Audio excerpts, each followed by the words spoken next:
Hello dear, कैसे हैं आप सब। उम्मीद है कि आप सब अच्छे होंगे। और हम लोग भौतिकी में जो पढ़ रहे थे वो था दर्पण। वैसे लगता है ना कि दर्पण का हिस्सा काफ़ी खिंच गया है, पर कोई बात नहीं, हम लोग रिलैक्स होकर आराम से चीज़ों को कवर करेंगे और एक एक चीज़ पढ़ेंगे, कोई भी चीज़ छोड़ेंगे नहीं। चलिए, आज की जो क्लास है, जो पिछली क्लास में छोड़ा तो उसे के आगे कंटिन्यू करते हैं हम। तो हम लोगों ने एक बात तो ये विधिवत समझ लिया था कि किसी भी दर्पण में जो प्रतिबिंब होता है वो किस प्रकार बनेगा। चलिए, अच्छी बात है, दर्पण में प्रतिबिंब बनने का जो नियम है वो आप लोगों ने अच्छे से समझ लिया था। तो आज की क्लास में हम लोग इसी से संबंधित चीज़ें और समझेंगे। सबसे पहले एक बेसिक जानकारी है जिसे हम आपको बताना चाहते हैं, चिन्ह परिपाटी के बारे में। ठीक है, कि अगर हम दर्पण में किसी भी चीज़ के लिए इमेज बनाएंगे, वस्तु को रखेंगे, जैसे मैं आपको ऐसे बता रहा हूँ, पिछली क्लास में हमने याद करा दिया है सारी बातें। ये एक दर्पण है, ये कौन सा दर्पण है आप सभी लोग जानते होंगे, ये एक अवतल दर्पण है। और अगर यह एक अवतल दर्पण है तो अवतल दर्पण के लिए आप लोग प्रतिबिंब बनने का नियम अच्छे से जानते होंगे कि अवतल दर्पण में प्रतिबिंब जब बनाया जाएगा तो मान लीजिए कि यहाँ पर कोई एक वस्तु रखी हुई है, और अगर ये वस्तु है, इसका इमेज बनाना है, ये फोकस है, यही कहीं वक्रता केंद्र रहा होगा, सपोज यही फोकस है, तो एक समांतर प्रकाश किरण फोकस से जाएगी, एक प्रकाश किरण हम लोग ले लेते हैं फोकस से समांतर हो जाएगी, जहाँ काटेगा वहीं प्रतिबिंब। ऐसे कुछ बना सकते हैं, मैंने रफ फिगर बनाया है, ठीक है ना। हम बताना क्या चाहते थे ये समझिएगा।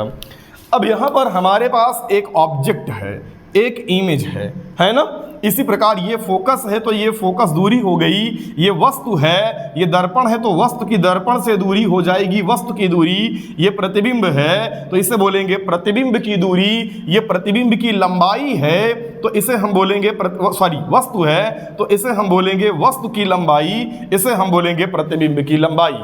तो यहाँ पर ढेर सारे टर्म्स मिले, प्रतिबिंब की दूरी, प्रतिबिंब की लंबाई, वस्तु की दूरी, वस्तु की लंबाई, फोकस दूरी, वक्रता त्रिज्या, ये सारी चीज़ें हमें मिली। पर आपने एक बात कॉमन गौर की होगी कि इस चैप्टर में हमने जहाँ कहीं पर भी सवाल सॉल्व करते वक्त देखा होगा, जब इमेज बनाया है तो हमेशा ऑब्जेक्ट को इधर रखा है और प्रकाश किरण इधर से डाला है। आपके दिमाग में ऐसा क्वेश्चन आ सकता है कि अवतल दर्पण क्या ऐसे नहीं बनाया जा सकता, क्या ऐसे मुख्य अक्ष नहीं हो सकता, क्या हम यहाँ वस्तु रख के ऐसे प्रकाश किरण डाल के नहीं खींच सकते, उसी को से उल्टा घुमा दिए तो सेम बात हुई ना। कोई बुराई नहीं है, एकदम सही है, ये सही भी है, कोई गलत नहीं है। लेकिन सामान्यतः हमने एक नियम बना लिया जिससे कि हमें दूरियों नापने में, दूरियां अगर नापना है तो कोई दिक्कत ना हो। अगर हम किसी चीज़ को कुछ और माने, कोई बंदा किसी और चीज़ को कुछ और माने तो दिक्कत होने लगती है। जैसे अगर मान लो हमने कहा कि इधर नापी गई दूरी, इसमें हम प्लस लेंगे, एक बंदा कह दे नहीं मैं माइनस लूँगा, तो उसका भी सही है, मेरा भी सही है। लेकिन अगर वो कॉमन बात मैं भी लिखा और वो भी लिखा, दोनों लोग चले गए, कोई तीसरा बंदा आएगा तो उस बात को समझ नहीं पाएगा ना। तो इसीलिए हम एक यूनिवर्सल लॉ समझते हैं कि एक बात जो हम कहें वही सब कहें। जैसे अगर मान लीजिए मैं कह देता कि ये के लिखा है, तो लिखा है भाई, बस दुनिया वालों ने इसको शुरू में आर माना, इसलिए हम सब लोग आर मानते हैं। अगर कोई इसे कुछ और मानने लगे तो कहीं हम कुछ लिख देते हैं अगड़म बगड़म टाइप की चीज़ें, है ना, तो पढ़ने में दिक्कत होने लगेगी। कहने का तात्पर्य मेरा ये, 60 हैंड अगर आप लोग देखे होंगे, मुझे आता तो नहीं 60 हैंड, पर शायद इसे का बोलते हैं वो लोग, है ना, तो वो मानने वाली बात है। कोई इसे का मान लेता तो 60 हैंड में उसको का बोलता, तो डिपेंड ऑन, बस वही बात है। तो यहाँ पर हम करेंगे क्या, सबसे पहले ये समझिएगा, हम ये जानना चाहते थे कि जैसे मान लीजिए कि हमारे पास ये दर्पण है, तो दर्पण में हम हमेशा वस्तु पर प्रकाश की यानी वस्तु हमेशा बाईं ओर रखेंगे, या दूसरे शब्दों में हम कह सकते हैं कि दर्पण पे प्रकाश किरणें सदैव बाईं ओर से डाली जाती हैं। तो पहला पॉइंट हमें क्या मिला कि किसी भी दर्पण पे प्रकाश किरण सदैव हम किधर से डालेंगे, बाईं ओर से। और किसी दर्पण पे जब हमें दूरी नापना होगा तो हमेशा हम दूरी नापेंगे ध्रुव से, इस पॉइंट को ध्रुव बोलते थे, ध्रुव से नापेंगे और मुख्य अक्ष के साथ नापेंगे, ध्रुव से चाहे इधर और ध्रुव से चाहे उधर। अगली बात क्या थी कि हम समझ में आ रहा है ना, जब कोई भी प्रकाश किरण अगर इधर से डाली गई है और हम ध्रुव से इधर आएंगे तो हम आपतित प्रकाश किरण के विपरीत दिशा में आ रहे हैं, तो विपरीत दिशा में नापी गई दूरी हम निगेटिव लेते हैं। और जब हमने प्रकाश अब इधर दूरी अगर होती नापते इस तरफ हम जाते और ये प्रकाश किरण उधर से इधर जा रही है तो आपतित किरण की दिशा में नापी गई दूरी जो होती है वो धनात्मक होती है। इसी प्रकार मुख्य अक्ष से ऊपर की ओर नापी गई दूरी धनात्मक और नीचे की ओर नापी गई दूरी ऋणात्मक होती है। ये पता नहीं क्या शब्दों वाली बात थी, मैं एक बार फिर से बोल देता हूं कि किसी भी दर्पण पे प्रकाश किरण सदैव बाईं ओर से डाली जाती है, यानी वस्तु हमेशा हम बाईं ओर रखेंगे। हम समस्त दूरियों को कहां से नापते हैं? दर्पण के ध्रुव से और मुख्य अक्ष के साथ नापते हैं। आपतित किरण की दिशा में नापी गई दूरी धनात्मक होती है, इसके विपरीत दिशा में नापी गई दूरी जो होती है वो ऋणात्मक होती है। मुख्य अक्ष के ऊपर की ओर नापी गई दूरी धनात्मक होती है, नीचे की ओर नापी गई दूरी ऋणात्मक होती है। चलिए थोड़ा और आगे चलते हैं। यहां पर एक वस्तु रखी होती, सोचो तो ये दूरी क्या होती? प्लस की माइनस? माइनस। अगर यहां प्रतिबिंब बनता तो ये दूरी क्या होती? प्लस की माइनस? ये होती प्लस। बात समझ में आ रही है ना? यह प्रतिबिंब अगर ऐसे बनता, अब देखिएगा, चलो यहां प्रतिबिंब बना देते हैं, ठीक। तो ये वस्तु की दूरी है, ये होगी माइनस, प्रतिबिंब की दूरी माइनस। अगर यहां होता तो प्रतिबिंब की दूरी प्लस, ऊपर की ओर नापी गई दूरी ये कैसे होती? प्लस, ये ऊपर की ओर नापी गई दूरी प्लस, नीचे की ओर नापी गई दूरी माइनस। तो ऊपर ऊपर मोटा मोटा समझ में आया कि इधर वाला प्लस कि माइनस? माइनस। उधर वाला माइनस नहीं, प्लस। ऊपर वाला माइनस प्लस, नीचे वाला प्लस की माइनस? माइनस। तो इधर वाला माइनस, उधर वाला प्लस, ऊपर वाला प्लस, नीचे वाला माइनस। बेसिक था, अब आप समझ गए होंगे थोड़ा बहुत इसके बारे में। चलिए अब हम लोग समझना क्या चाहते थे, हम ये सब नहीं जानना चाहते थे। चिन्ह परिपाटी तो हमने ऐसे बता दिया मजाक मजाक में आपको। हमें समझना है, हमारी जो हेडिंग है वो ये है कि वस्तु की दूरी, प्रतिबिंब की दूरी और फोकस दूरी में क्या संबंध है। चलिए भाई संबंध निकाला जाए। कुछ लोग कहेंगे रिश्तेदार हैं ये लोग, ऐसा कुछ नहीं है। आइए, तो हमारा क्वेश्चन है वस्तु की दूरी, प्रतिबिंब की दूरी व फोकस दूरी में संबंध। किसी भी दर्पण के लिए वस्तु की दूरी, प्रतिबिंब की दूरी व फोकस दूरी में संबंध। तो एक बात समझ में आ गई होगी कि वस्तु की दूरी को हमने u से लिखा है, प्रतिबिंब की दूरी को हमने v से लिखा है और फोकस दूरी को हमने f से लिखा है। चलिए अब इस सवाल को हल करने के लिए जब हम हल करेंगे तो संबंध हमें मिलेगा 1/f = 1/v + 1/u। तो संबंध क्या आएगा वो हमें पहले से पता है। चलिए हम समझते हैं अवतल दर्पण के लिए। सबसे पहले जो ये संबंध है हम ये किसके लिए जानना चाहते हैं? अवतल दर्पण के लिए। अच्छा एक बात जानते हैं आप लोग हाई स्कूल में एक रटा रटाया फार्मूला इसका पढ़ लिया रहा होगा चित्र बना के, उसे हम बताएंगे, लेकिन उससे पहले हम आपको एक शॉर्टकट तरीका बताना चाहते हैं इस फार्मूले का। चलिए आइए देखते हैं कि इसका जो शॉर्टकट तरीका है वो क्या है। आपने पढ़ा होगा, सबसे पहला काम हम यहाँ क्या लेके आएंगे? एक दर्पण। बहुत अच्छा तरीका है ये, ठीक है ना? अच्छे से देखिएगा, अभी 2 लाइन में ये प्रूफ आ जाएगा। तो हमारे पास ये एक अवतल दर्पण है, ठीक, और जो ये लाइन होती है इसे हम लोग कहा करते हैं मुख्य अक्ष। इस पॉइंट को आपने कहा था ध्रुव है, हमें मालूम है। इस पॉइंट को आपने कहा था ये फोकस है, होगा कोई दिक्कत नहीं। और यहीं कहीं पे आपने बताया था कि वक्रता केंद्र है। चलो अच्छी बात है, ठीक। तो हमने यहाँ फोकस को नहीं दर्शाया, हमने सिर्फ वक्रता केंद्र को लिया है। इस बात को याद रखिएगा, हमने यहाँ पर सिर्फ क्या लिया है? वक्रता केंद्र लिया है। अब हम करते क्या है यहाँ पर? सबसे पहला काम हम एक ऑब्जेक्ट ले लेते हैं। कहीं पर भी एक ऑब्जेक्ट रखा है, चलो सपोज यहाँ पर एक ऑब्जेक्ट रखा है, बिंदु वस्तु है। अब अगर इसका हमें इमेज बनाना है तो सबसे पहले यहाँ से एक प्रकाश किरण हमने दर्पण पे डाला। तो इस ऑब्जेक्ट का प्रतिबिंब बनाने के लिए हमने एक प्रकाश किरण इस पे डाला दर्पण पे। जब यहाँ जाके ये प्रकाश किरण टकराएगी दर्पण पे, हम क्या करेंगे? जिस बिंदु से परावर्तन होगा वहां पर हम अभिलंब खींचेंगे। तो हमने इस पॉइंट पर एक अभिलंब खींच दिया। तो ये जो पॉइंट है ये अभिलंब है, और जो ये कोण है ये कोण है आई। ये कोण क्या है? आई, आपतन कोण है ना? अब उसके पश्चात क्या होगा? आपने परावर्तन का नियम पढ़ा है, जितने पे आएगा उतने पे जाएगा। तो ये कोण आई पे आई है प्रकाश किरण, ऐसे चली गई। तो ये पॉइंट क्या होगा? आर, और जहां से ये होकर जाएगी वही होगा इमेज। हमने इसे इमेज क्यों कह दिया, फोकस क्यों नहीं कहा? क्योंकि फोकस हम उसे कहते थे जब मुख्य अक्ष के समांतर आके जहां से जाती थी उसे हम फोकस कहते थे, और ये समांतर तो नहीं है, ये तिरछी गई है। क्लियर है ना? तो इसलिए अब देखिएगा, कुछ कहेंगे सर आपने प्रतिबिंब की परिभाषा बताया था कि जब कोई प्रकाश किरण किसी बिंदु से जाए, है ना, किसी बिंदु से चलने वाली प्रकाश किरण जिस बिंदु पे काटे या काटती हुई प्रतीत हो, यहाँ कोई काठी नहीं दिया, अकेले कैसे प्रतिबिंब बन गया? बन जाएगा। कैसे? देखिएगा, अगर हम कोई प्रकाश का सीधे ड्रॉप कर दें तो टकरा के अपने मार्ग में वापस आ जाएगी। तो यहाँ पे काट दिया ना, तो ये वास्तविक प्रतिबिंब है, ये बात याद रखिएगा, और बिंदु प्रतिबिंब है। तो प्रतिबिंब है, ये दर्पण है, तो प्रतिबिंब से दर्पण के बीच की दूरी को हम बोलेंगे प्रतिबिंब की दूरी, जिसे कि दुनिया वाले v से लिखते हैं। यह है वक्रता केंद्र, और यहाँ से इसकी दूरी वक्रता त्रिज्या कहलाती है। हम इसे किससे लिखे हैं? r से। और ये वस्तु है और ये ध्रुव है, ये दर्पण से वस्तु की दूरी कहलाएगी, वस्तु की दूरी, और इसे हम किससे लिखेंगे? u से। क्लियर है कि नहीं? वस्तु की दूरी और वस्तु की लंबाई दो अलग अलग बात है। जैसे मान लीजिए कि ये जो बोर्ड है ये एक दर्पण है, और इससे मैं इधर आगे आके 1 मीटर की दूरी पर खड़ा हो गया हूं, या चलो मान लेते हैं 20 मीटर की दूरी पे आके खड़ा हो गया हूं। तो अगर ये दर्पण है और मैं इससे 20 मीटर इधर आ गया हूं तो मैं वस्तु हुआ।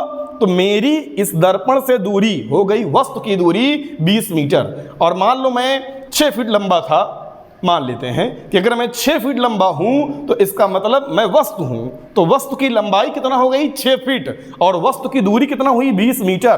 तो वस्तु की दूरी और वस्तु की लंबाई एक ही चीज है या अलग अलग?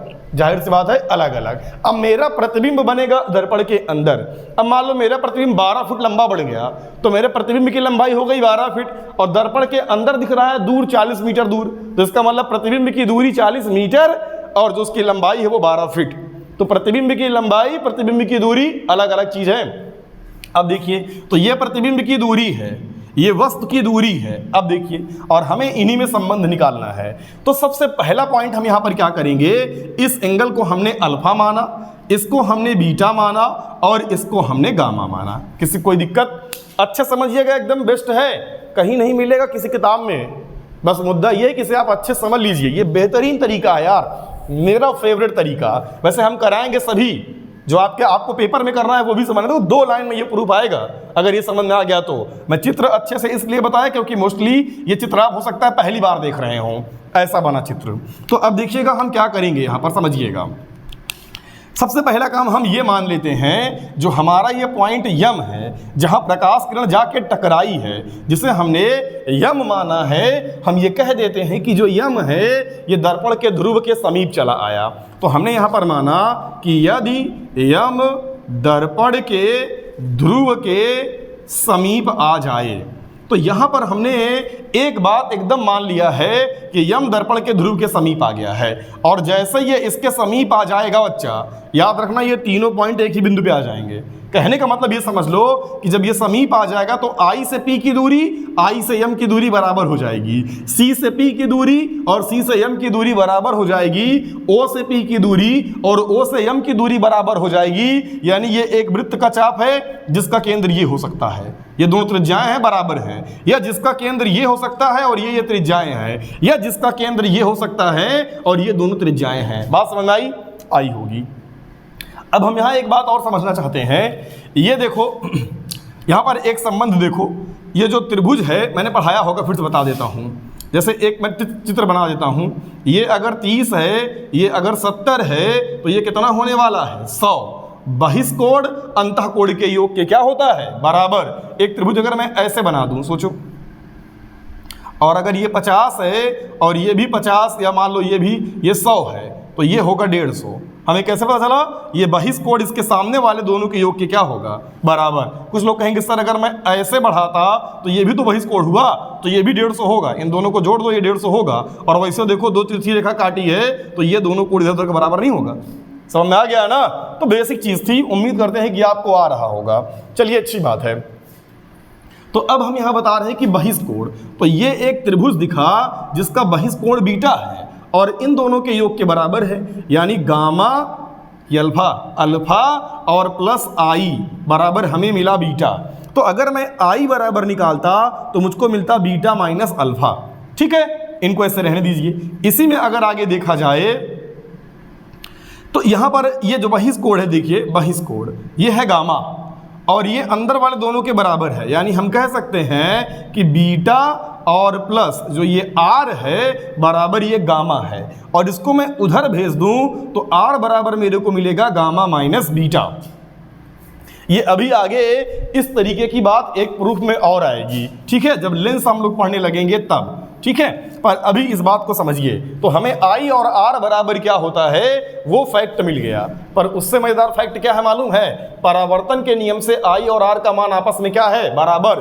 आपतित किरण, परावर्तित किरण, आपतन बिंदु पर डाला गया अभिलंब तीनों एक ही तल पर होते हैं, और ये अभिलंब है केंद्र से जाता है, सब पहली क्लास बता चुके हैं। तो आई और आर जो है ये आपस में क्या हो गया, बराबर। और जब आई और आर आपस में बराबर हो गया तो इसका मतलब आई का मान हमने निकाला है बीटा माइनस अल्फा, और जो आर है इसका मान है गामा माइनस बीटा।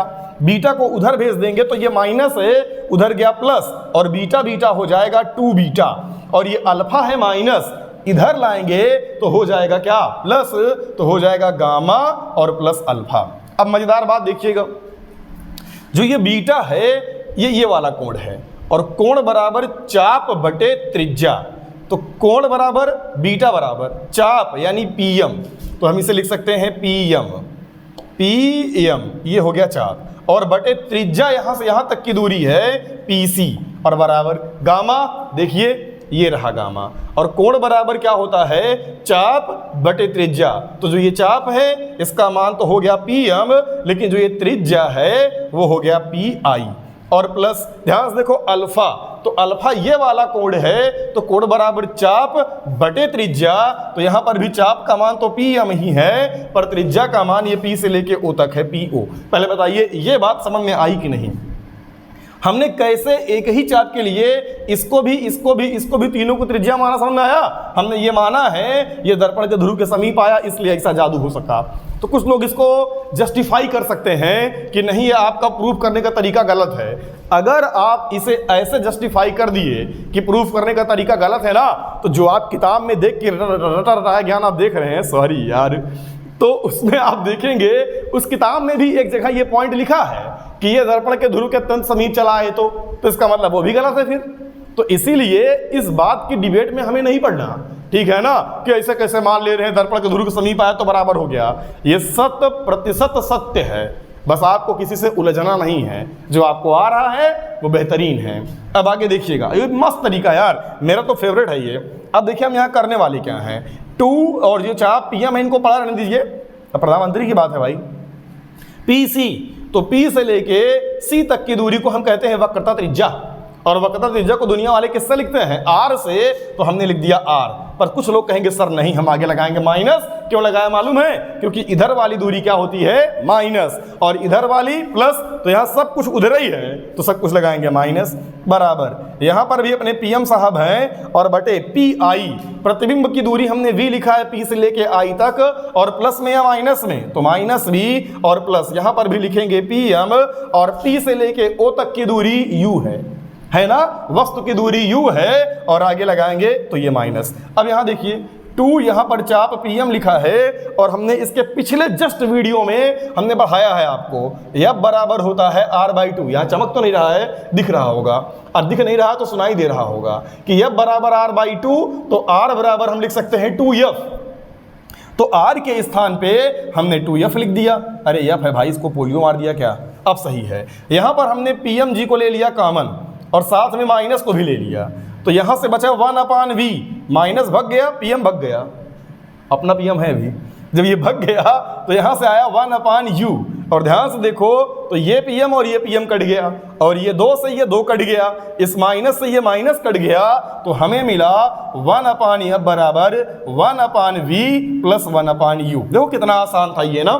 यहाँ पर हो सकता है कुछ लोगों को ये कठिन लगा हो, थोड़ा बहुत तो कठिन लगा होगा, कहां से, कहीं नहीं यार, ये एक लाइन का प्रूफ है, इसके बाद मैं डायरेक्ट ये लिख सकता था इन दोनों लाइन से, ये तो मैंने सिर्फ आपको समझाने के लिए अलग से निकाला है ना। तो ये महज 3 या 4 लाइन का प्रूफ है, और जो अभी इसका बड़ा वाला वर्जन है जो आप किताबों में पढ़ते हैं, जो आप पेपर में लिखते हैं, वो तरीका भी हम दिखाएंगे, ये पूरा बोर्ड भर जाएगा और उससे खतरनाक बात आधे को समझ में नहीं आएगा। तो ये तरीका आपको समझ में आ गया, बस कोण बराबर चाप बटे त्रिज्या, कोण बराबर चाप बटे त्रिज्या और कोण बराबर चाप बटे त्रिज्या। और अगला कंसेप्ट क्या है कि त्रिभुज का बहिष्कोण अंतः कोणों के योग के क्या है, बराबर। यार उम्मीद करते हैं ये आपको समझ में आ रहा होगा, ठीक है। तो इसे आप सफा सफा पहले उतारिए, फिर उसके बाद हम इसका जो अगला तरीका है वो वाला हम आपको बताते हैं।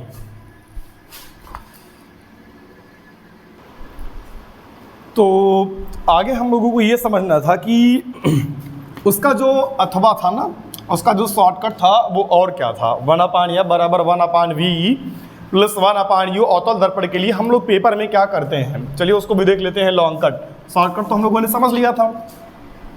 हमारे पास यहाँ पर एक अवतल दर्पण था, क्या कहते हैं, ठीक है। और इस अवतल दर्पण के लिए हम सबसे पहले क्या करते हैं, ये इसका एक क्या है, मुख्य अक्ष, ये दर्पण का ध्रुव है, यहाँ कहीं फोकस था, यहाँ कहीं वक्रता केंद्र था, ठीक है। और यहाँ पर एक वस्तु रखी हुई थी। इसका अगर हमें इमेज बनाना है तो सबसे पहला काम क्या करेंगे, एक प्रकाश किरण ले लेंगे हम मुख्य अक्ष के समांतर। ये समांतर आने वाली प्रकाश किरण कहाँ से होकर जाती है, तो फोकस से होकर जाती है। एक प्रकाश किरण हम ले लेते हैं वक्रता केंद्र से, और वक्रता केंद्र से जाने वाली प्रकाश किरण जाएगी और टकरा के अपने मार्ग में वापस लौट आएगी, और जिस पॉइंट पर ये काटेगा वही बनेगा इमेज। तो that is object, that is image. अब देखिएगा हमने यहाँ पर एक अभिलंब डाल दिया, ठीक है ना, और ये पॉइंट है m और ये पॉइंट है n। तो जो ये पॉइंट है इसे हमने क्या माना है, P। बेसिक है यार, मैं थोड़ा जल्दबाजी में इसलिए हूँ क्योंकि आप 12th की क्लास कर रहे हैं तो ये बेसिक चीज़ें आपको आती होंगी, और पीछे हम लोगों ने इस पे पर्याप्त समय दिया है। अभी भी मैंने बताया ये फोकस है, तो फोकस दूरी को अपन लोग किससे लिखते हैं, F से। प्रतिबिंब की दूरी को किससे लिखते हैं, V से। अच्छा, ये वक्रता त्रिज्या है, किससे लिखते हैं, R से। और वस्तु की दूरी हम किससे लिखते हैं, U से। अच्छे से देखे रहिएगा, जैसे अगर मैं कह दूं P से लेके O तक की दूरी तो U है, P से लेके C तक की दूरी तो R है, P से लेके I तक की दूरी तो V है, और P से लेके F तक की दूरी फोकस दूरी तो F है, ठीक है ना। मैं अक्सर देखा हूँ ऑफलाइन क्लास में, ये मेरा अनुभव था कि अधिकांश बच्चे इसी में पागल हो जाते थे, जब दूरी निकालना हुआ करता था भी घटा के, है ना। इसलिए धैर्य बना के समझिएगा, चीज़ें आएंगी। सबसे पहला काम हम यहाँ करेंगे क्या, ये देखिएगा। इसको सिद्ध करने के लिए हमने ये एक त्रिभुज ले लिया जिसका नाम है OO' तथा दूसरा त्रिभुज हमने ले लिया II' में, यानी एक ट्रायंगल ये वाला और दूसरा ट्रायंगल ये वाला, दोनों छोटे छोटे ट्रायंगल हैं, इन दोनों को हमने ले लिया। इन दोनों ट्रायंगल में हमने ये देखा कि ये कोण और ये कोण आपस में क्या है, बराबर। तो मैंने लिख दिया कोण OCO' बराबर कोण ICI', है ना। देखो अगर कोई लाइन ऐसे काट दे तो इधर वाला उधर वाला दोनों कोण आपस में क्या होता है, बराबर होता है। आगे देखो ये और ये कोण 90 है, तो हमने लिख दिया कोण O'OC बराबर कोण I' बराबर ये 90 है। अगर दो कोण त्रिभुज के बराबर हो जाए तो तीसरा कोण पक्का बराबर होता है, और अगर तीसरा कोण भी पक्का बराबर तो दो त्रिभुज के अगर तीनों कोण बराबर हो जाए तो त्रिभुज समरूप कहलाता है। तो हम कहेंगे इसलिए त्रिभुज OO'C ये समरूप त्रिभुज किसके हैं, II' के। तो ये लिखा है त्रिभुज OO'C और त्रिभुज II' परस्पर समरूप हैं। तो समरूप का मतलब क्या होता है, समान रूप जिसका हो उसे हम बोलेंगे समरूप। जैसे ये एक मार्कर इतना बड़ा है, एक और लेके आए एक छोटू सा मार्कर, तो उसे हम बोलेंगे वो इसका समरूप मार्कर है। रूप एक जैसा है, कोई जरूरी नहीं इसका आकार बराबर हो, लेकिन अगर एक मार्कर ऐसा लाएं और दूसरा भी मार्कर सेम ऐसा लेके चले आए तो इसका मतलब ये हो गया ये दोनों सर्वांग सम है। देखो हर जगह से इनके अंग भी बराबर हैं, तो ये सर्वांग सम हो गया। लेकिन ये सर्वांग सम तो है, समरूप भी है क्योंकि इनके रूप भी बराबर हैं। तो कहने का मतलब सर्वांग सम में पूरा एक एक भुजा बराबर हो जाएगी। जैसे एक बंदा जो मेरा सर्वांग सम हो, मैं हट जाऊं और वो आए पढ़ाना चालू कर दे तो आप पहचान नहीं पाएंगे, इसका मतलब वो मेरा सर्वांग सम है। लेकिन वो साथ साथ मेरा समरूप भी तो है, रूप समान है। लेकिन अगर समरूप ऐसा भी हो सकता है कि एक बंदा आए जो मेरे ही जैसा हो पर छोटू सा हो, तो इसका मतलब क्या हो गया कि वो मेरा क्या है, समरूप है पर मेरे और उसके अंग बराबर नहीं, जितना बड़ा मैं हूं उतना बड़ा वो नहीं है। लेकिन जो मेरे बराबर वाला था उसका भी तो रूप समान था। तो समरूप जो होता है वो सर्वांग सम हो भी सकता है और नहीं भी हो सकता। यानी हर सर्वांग सम समरूप है लेकिन हर समरूप सर्वांग सम नहीं है। अब आइए यहाँ देखते हैं क्या झोलझाल बता दिया ना। बस ये समझ लो ये भाई और ये भाई समरूप हो गए। और जब दो त्रिभुज समरूप हो तो हाई स्कूल में ये प्रमेय है, याद रख लीजिए कि समरूप त्रिभुजों की संगत भुजाओं का अनुपात आपस में क्या होता है, बराबर। क्या बोला? समरूप त्रिभुज की संगत भुजाओं का अनुपात आपस में क्या होगा, बराबर। तो संगत भुजाओं का अनुपात आइए कर लेते हैं हम लोग बराबर। बताइए भाई, इसकी जो संगत भुजा इसमें लंब ले लेते हैं ओ ओ डैश और इसका संगत ये हो गया आई आई डैश। ये आधार ले लेते हैं OC तो इसका आधार क्या ले लेंगे IC। कुछ लोग कहेंगे सर कर्ण भी ले लीजिए, तो इस दूरी का कोई काम ही नहीं है, हमें ऐसे से दूरी का काम था इसलिए वही लिया। यानी अगर दो त्रिभुज समरूप हैं तो इसका लंब बटे उसका लंब, इसका आधार बटे उसका आधार, इसका कर्ण बटे उसका कर्ण, यानी सबकी संगत भुजाओं का अनुपात आपस में क्या आएगा, बराबर। तो हमने ये कर लिया, इसको हमने कह दिया समीकरण नंबर 1। दोबारा अगर आप गौर से देखें तो ये त्रिभुज और ये त्रिभुज समरूप हो सकते हैं क्योंकि ये कोण तो पहले ही बराबर और ये 90 ये 90। तो पहले लिख लेते हैं त्रिभुज MNF व त्रिभुज आई डैश एफ में अगर इसमें देखा जाए तो ये दोनों कोण बराबर है। तो लिखो, तो क्या लिखोगे, कोण MFN बराबर कोण ये वाला, तो IFI डैश, तो IFI डैश। दूसरा ये 90 ये भी 90, तो यानी कोण I डैश IF बराबर कोण MNF बराबर 90। दो कोण बराबर, तीसरा पक्का बराबर, इसलिए दोनों त्रिभुज क्या हो गए बच्चा, समरूप। MNF समरूप त्रिभुज आई डैश एफ। और जब दो त्रिभुज समरूप हो जाते हैं तो संगत भुजाओं का अनुपात बराबर। तो इसका लंब, हाँ बच्चा MN, इसका लंब तो आई डैश बराबर, इसका आधार FN, तो उसका आधार क्या है IF, तो हमने IF लिख दिया। देखा ना कितना आसान था। पर एक बात अगर गौर से देखें तो जो MN है ये ओ डैश के बराबर है, ये समांतर रेखा है, तो ये सब बराबर है। तो MN के स्थान पे हम ओ डैश लिख देंगे, तो O dash upon I dash बराबर FN अपान यहाँ क्या लिखेंगे, IF। इसको हम बोल देंगे समीकरण नंबर 2। अब अगर हम ध्यान से देखें समीकरण नंबर 1 व 2 से, तो दोनों का लेफ्ट हिस्सा वाला अपन बराबर है। देखो इसका जो ये लेफ्ट वाला हिस्सा है और जो इसका लेफ्ट हिस्सा है वो दोनों आपस में बराबर है। और अगर लेफ्ट वाला हिस्सा बराबर है तो राइट वाला भी बराबर होगा। तो हमने बराबर कर दिया OC अपान IC बराबर FN अपान IF। एक बात ध्यान दीजिएगा, F से लेके N तक की दूरी हमें नहीं पता, और नहीं पता तो अगर N चला जाए P पे तो FN और FP बराबर हो जाएगा। और ये P पे कहाँ जाएगा, पहले हम पता करें N आया कहाँ से है, तो N आया है M से, और M से हमने इस पे डाला है अभिलंब।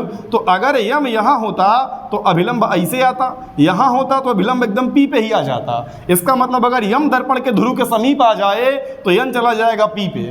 तो हम यहाँ कह देंगे कि यदि M दर्पण के ध्रुव के समीप आ जाए, समीप आ जाए, कर दिया ना वही वाला कांड जो पहले वाले प्रूफ में भी मैंने बताया था। जब वहाँ ऐसे कर सकते हैं वो गलत मान लेंगे तो फिर यहाँ कैसे हो जाएगा, ये भी गलत है। फिर इसका मतलब दोनों सही है। बात समझ आई ना।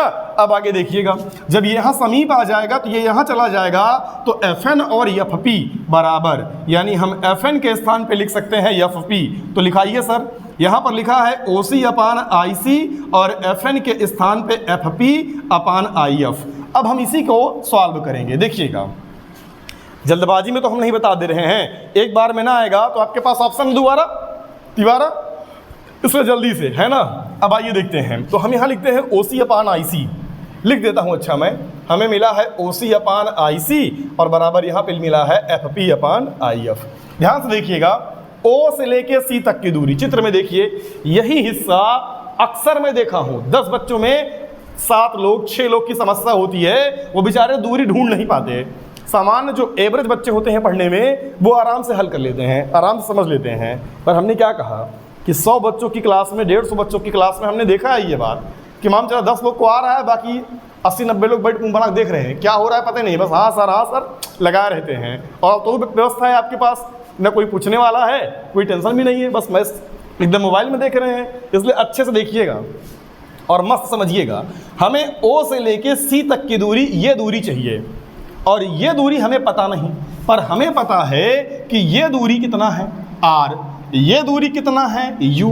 तो अगर इसमें से ये निकाल दें तो ये मिल जाएगा, और अभी भी नहीं आया तो ये देखो, ये दूरी है 4 किलोमीटर और यहाँ से यहाँ तक की जो दूरी है वो है 3 किलोमीटर। तो बताओ बचा कितना? 1 किलोमीटर। कोई गांव ने जंगल से पकड़ा बता देगा आदमी 1 किलोमीटर कैसे मालूम चला? इसमें से अगर ये निकाल दें तो यही तो बचेगा, तो निकाल दें मतलब माइनस, तो 4 में से 3 गया 1। क्या मजाक है यार। तो वैसे ये दूरी वस्तु की दूरी है U से, ये दूरी है वक्रता त्रिज्या किससे लिखा है R से, तो इसमें से ये निकाल दें तो OC मिल जाएगा ना, पक्का आ गया ना। तो हम OC के स्थान पे क्या लिख सकते हैं, ध्यान से देख के बताइए। हम OC के स्थान पे PO में से PC निकाल देंगे, तो हम लिख देंगे PO माइनस PC। अगला देखिएगा IC, हमें IC ये चाहिए और ये हमें पता है PC का मान R है और P से I तक का मान V है, तो इसमें से ये निकालें तो ये मिल जाएगा। निकाल दें मतलब घटा दें, तो क्या घटाएंगे? PC माइनस PI बराबर, ध्यान से देखो, FP, F से लेके P तक पहले से हमें पता है, इसलिए इसको हम ऐसे रहने देते हैं। IF, ध्यान से देखो, ये और ये हमें पता है और इसमें से ये निकाल दें तो ये मिल जाएगा। तो इसका मतलब अगर IF चाहिए तो PI माइनस क्या करना पड़ेगा? PF। अब सारा मान आप हमसे रखवाइए वहां से देख देख के। PO, P से लेके O तक की दूरी वस्तु की दूरी U से, तो माइनस U, माइनस क्यों लगाया? उम्मीद है आ रहा होगा, उधर नापी गई दूरी माइनस होती है। माइनस P से लेके C तक की दूरी R है, तो R या माइनस R? हाँ माइनस R। P से लेके C तक माइनस R, माइनस P से लेके I तक प्रतिबिंब की दूरी V है, उधर है तो माइनस V। P से लेके F तक माइनस F, देख सकते हैं PI माइनस V, ध्यान से देखो, P से लेके I तक माइनस V और P से लेके F तक तो माइनस F। अब ध्यान से देखो, हमने पढ़ाया था, अभी बताया है आपको, R बराबर 2F, तो जहाँ जहाँ R दिख रहा है वहाँ 2F लिखिए। ये माइनस बन गया प्लस और ये बन गया 2F और ये भी बन गया 2F और माइनस माइनस हो गया प्लस और यहाँ से माइनस V प्लस F। हम करा देते हैं इसका तिरछा गुणा, जिसे आप कहते हैं तिर्यक गुणा। इसका इधर गुणा कराइए, माइनस का इसमें कराएंगे तो प्लस हो जाएगा और आएगा UV। इसका यहाँ गुणा कराएंगे तो माइनस UF, इसका यहाँ गुणा कराएंगे माइनस 2FV, इसका यहाँ गुणा कराएंगे 2F स्क्वायर, ठीक है। इसका यहाँ गुणा कराएंगे बराबर माइनस माइनस हो गया प्लस और 2F स्क्वायर, प्लस माइनस हो गया माइनस और F का गुणा V में तो FV। देखो 2F स्क्वायर कट गया। अब हमें यहाँ से मिला है UV और देखो एक बार में हल करते हैं, 2FV माइनस में है, उधर जाएगा तो प्लस में हो जाएगा और 2FV में से एक FV चला जाएगा तो बचेगा FV और ये FU या UF माइनस में है, उधर भेज दिया तो हो गया प्लस में, ठीक है ना। हम दोनों पक्षों में UVF से क्या कर देते हैं? भाग, या आप चाहें तो F कॉमन लेके इधर भेज दीजिए, UV उधर भेज दीजिए। चलो हम ये पहले कर लेते हैं, अगले वाले में वो बता देंगे। दोनों पक्षों में UVF से हमने भाग कर दिया, तो यहाँ जब भाग करेंगे तो UV अपान UVF, यहाँ भाग करेंगे FV अपान UVF, यहाँ भी भाग कर देंगे तो UVF। एक बात ध्यान देना, मैंने एक लाइन शॉर्टकट कर दिया है, भाग पहले पूरे में हुआ होगा, फिर मैंने एक बार इसके साथ एक बार इसके साथ अलग अलग कर लिया है। अब देखो FV FU UV कट गया, 1 अपान F बराबर 1 अपान V प्लस 1 अपान ये जो भी लिखा है वो तामझाम। तो प्रूफ हो गया कि नहीं? अब आप देखिए पहले कितना मजा है इसमें, क्या मजा है, दिमाग का दही हो गया होगा। पर उम्मीद है कि ये आपको आया होगा। पर मज़ेदार बात क्या है, इसके पहले वाला जो प्रूफ मैंने किया था आपको दिखाने के लिए, कितना अच्छा था ना। देखो धड़ एक लाइन में आ गया था, यहाँ कितना परेशान होने के बाद हमें आखिरी में मिला है 1 अपान F बराबर 1 अपान V और प्लस 1 अपान U। उम्मीद है ये आया होगा आपको। इसे एक बार आप और देख लीजिएगा, जब एक बार और देख लेंगे तो चीज़ें आपकी क्लियर हो जाएंगी, ठीक है। आगे समझते हैं। तो ये कहानी किस प्रकार के दर्पण के लिए थी बच्चा? उत्तल या अवतल? तो हमें पता चला कि ये जो कहानी है, ये कहानी है उत्तल दर्पण या अवतल दर्पण? अवतल दर्पण के लिए। तो इसका मतलब जो हमारे पास एक दर्पण तो अभी और है, और जो वो दर्पण है वो दर्पण कौन सा है? अवतल या उत्तल? उत्तल। चलिए हम देखते हैं कि उत्तल दर्पण के लिए हमारे पास क्या समस्या है। तो अगला हम लोग देख लेते हैं इसका लॉन्ग कट उत्तल दर्पण के लिए। तो अगर मान लीजिए कि हमारे पास ये एक उत्तल दर्पण है, ठीक, और ये इसका जो है ये मुख्य अक्ष है, और यहाँ पर क्या होगा बच्चा, हाँ फोकस, यहाँ पर वक्रता केंद्र, यहाँ पर हमने एक ऑब्जेक्ट रखा। जब इसका हम प्रतिबिंब बनाना चाहेंगे, ये ओ डैश है, तो एक प्रकाश का मुख्य अक्ष के समांतर, और मुख्य अक्ष के समांतर आने वाली प्रकाश कणिया तो फोकस से जाती है या फोकस से आती हुई क्या होती है, प्रतीत। तो ये यहाँ से आई और ये चली गई ऊपर, पर इस पॉइंट से आती हुई प्रतीत हो रही थी, ठीक है। एक प्रकाश कण ले लेते हैं वक्रता केंद्र से, वक्रता केंद्र की ओर जाने वाली जाके टकरा के लौट आएगी, तो इस पॉइंट से प्रतीत हो रही है। पढ़ाएं पिछली क्लास में यार, सब कुछ पढ़ा दिए हैं। यहाँ पर जो काटा वही प्रतिबिंब है, तो आई डैश, इसका नाम हमने ध्रुव है पी लिख दिया। यहाँ से हमने एक अभिलंब ड्रॉप किया, इसका नाम यम रख दिया, इसका नाम यन रख दिया। सारी दूरी लिखवाइए। ध्रुव से वस्तु की दूरी, वस्तु की दूरी किससे लिखते हैं, यू से। ये रहा अपना ध्रुव, ये रहा प्रतिबिंब, प्रतिबिंब की दूरी v, फोकस दूरी f, वक्रता त्रिज्या r। अब यहाँ देखिए, पहले समझिएगा, एक बड़ा त्रिभुज दिख रहा है और उसके अंदर ये एक छोटा त्रिभुज दिख रहा है। तो मैंने बड़ा त्रिभुज लिखा त्रिभुज ओ डैश सी, तथा छोटा वाला त्रिभुज जो है वो है त्रिभुज आई डैश सी में। ये कोण देखो छोटे वाले के लिए भी है और बड़े वाले के लिए भी है, दोनों के लिए कॉमन है ना। तो जब दोनों के लिए ये कॉमन है तो दोनों के लिए बराबर है। तो मैं लिख सकता हूँ कोण ओ सी ओ डैश बराबर कोण आई और सी आई डैश, और ये 90 और ये भी 90, तो कोण ओ डैश ओ सी बराबर कोण आई डैश आई सी बराबर 90। जब दो कोण बराबर हो जाते हैं तो त्रिभुज क्या हो जाता है, समरूप हो जाता है। तो संगत भुजाओं का अनुपात आपस में क्या हो जाएगा, बराबर। तो पहले लिख लेंगे, इसलिए त्रिभुज ओ डैश सी और ये समरूप त्रिभुज किसके है, आई डैश सी के। और जब इन दोनों के समरूप हो गया तो संगत भुजाओं का अनुपात आपस में बराबर होगा। कैसे बराबर होगा, इसका लंब, तो इसका लंब ओ डैश और इसका लंब क्या है, आई डैश। इसका आधार यहाँ से लेकर वहाँ तक क्या है बच्चा, ओ सी, और इसका आधार क्या है, आई सी। इत्तेफाक देखो सब कुछ वैसे ही बन रहा होगा जो पिछले में हम लोग बनाए हैं। अगला त्रिभुज अगर हम लोग समरूप ढूंढें तो गौर से देखिए, ये और इसके अंदर ये छोटकुआ दिख गया ना, ये बड़ा वाला, इसके अंदर ये छोटू साहब। तो ये छोटे के लिए भी है और बड़े के लिए भी है। तो हम यहाँ कह सकते हैं, त्रिभुज पहले नाम लिख दीजिए, एम एन एफ व त्रिभुज आई डैश एफ में अगर इसमें देखें तो ये कॉमन है। तो कोण एन एफ एम बराबर कोण आई डैश, सॉरी हाँ आई डैश एफ आई लिख सकते हो, एकदम सही है, सब कुछ सही है। अगला ये 90 और ये भी 90, तो कोण एम एन एफ बराबर कोण आई डैश आई एफ, ठीक है ना। अब जब बराबरी कितना है, 90, और जब दो कोण बराबर तो त्रिभुज क्या हो जाएगा, समरूप तो कह देंगे, इसलिए त्रिभुज एम एन एफ ये समरूप त्रिभुज हो गया आई डैश एफ के। और समरूप हो गया तो संगत भुजाओं का अनुपात आपस में क्या होगा, बराबर। तो संगत भुजा मतलब क्या है, इसका लंब एम एन, इसका लंब क्या है, आई डैश, इसका आधार क्या है, एम एफ, तो इसका आधार क्या है, सॉरी एम नहीं एन एफ, और इसका आधार क्या है, आई एफ। तो हमने ये लिख दिया। हम सब लोग जानते हैं कि ओ डैश, देखो जो एम एन है ये ओ डैश के बराबर है। देखो एम एन और ओ डैश बराबर है ना, तो हमने एम एन के स्थान पे लिख दिया O dash upon I dash बराबर N F upon I F. समीकरण नंबर 2। उम्मीद है अब आपको ये समझ में आ रहा होगा कि समीकरण नंबर 1 और 2 का लेफ्ट बराबर है तो राइट भी क्या होगा, बराबर। तो बराबर कर लेते हैं। तो हमने क्या किया, यहाँ पर दिखा कि समीकरण नंबर 1 व 2 से, तो ऐसा करने से दोनों का लेफ्ट वाला बराबर तो राइट वाला बराबर, यानी हम कह सकते हैं ओ सी अपान आई सी बराबर, यहाँ पे लिखा है N F upon I F. देखो हमें एन से लेके एफ तक का मान नहीं पता, पर पी से लेके एफ तक का मान यह पता है। तो क्या करेंगे, अगर यन चला जाए पी पे तो काम बन जाएगा, और यन पी पे तब जाएगा जब यम इसके नज़दीक आ जाए। तो हम कहेंगे यदि यम दर्पण के ध्रुव के समीप आ जाए, और अगर ऐसा होगा तो जो एन एफ है वो हो जाएगा पी एफ के बराबर, लिख दो।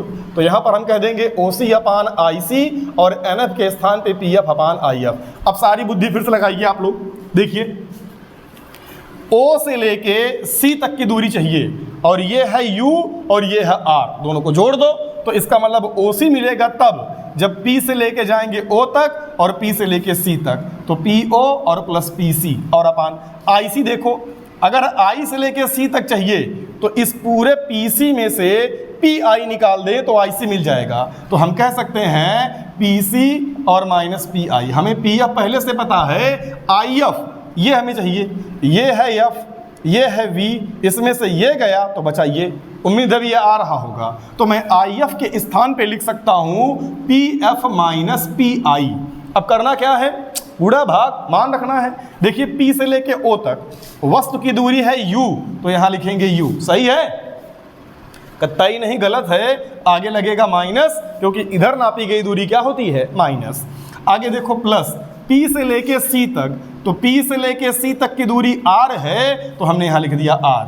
आगे लगेगा माइनस, कतई नहीं, इधर नापी गई दूरी प्लस, तो इसलिए R लिखा। आगे PC है, इसका मान R माइनस PI। ध्यान से देखो P से लेके I तक प्रतिबिंब की दूरी V है, तो V ही लिखेंगे। आगे रहेगा प्लस। कुछ ज्ञाता लोग कहेंगे लगाओ प्लस भाई, अरे यार प्लस लगाया तो है, प्लस लगाएंगे तो प्लस माइनस माइनस बन जाएगा, ठीक है ना। ये माइनस पहले से आ रहा है, रिश्तेदार है। PF, P से लेके F तक की दूरी F है, प्लस रहेगा, अच्छी बात है। PF F है, PI V है। करा दो गुड़ा तिरछा मीठा। इसका यहाँ माइनस U का F में तो माइनस UF, फिर इसका यहाँ सॉरी यार रुक जाओ, ठंड पकड़ भाई, पहले R का मान तो लिख दें। R का मान है 2F, इजाज़त हो तो शॉर्टकट निपटा दें, अच्छा रहने दो। माइनस U प्लस 2F अपान 2F माइनस V बराबर F अपान F माइनस V।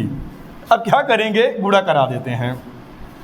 इसका यहाँ गुणा कराएंगे तो माइनस FU, ठीक है। फिर यहाँ गुणा कराएंगे तो 2F स्क्वायर, यहाँ गुणा कराएंगे माइनस माइनस प्लस UV, और यहाँ गुणा कराएंगे तो माइनस, ये क्या बन जाएगा, ये बन जाएगा 2FV, और इसका इधर गुणा कराइए तो 2F स्क्वायर, और यहाँ गुणा कराइए माइनस FV।